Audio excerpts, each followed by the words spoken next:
Staying on campus after 2 years of work, Troy University has officially opened its first building dedicated completely to research. Jimmy Nichols has the story. 1, 2, 3.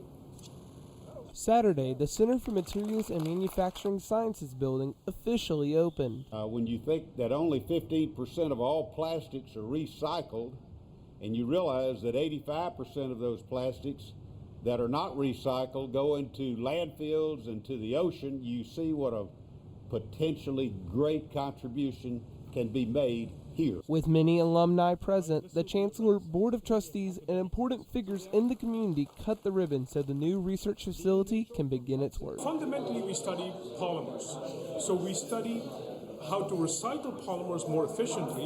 We also think about creating new composite polymers that can be easily recycled. The building, which will be geared completely to research, meaning no classrooms, is already fully operational and is ready to begin serving students. What we can learn to gear up and to scale up for the rest of the university. Jimmy Nichols, Troy, TrojanVision News. The building and those who work inside it are expected to partner with local polymer and plastic industry leaders.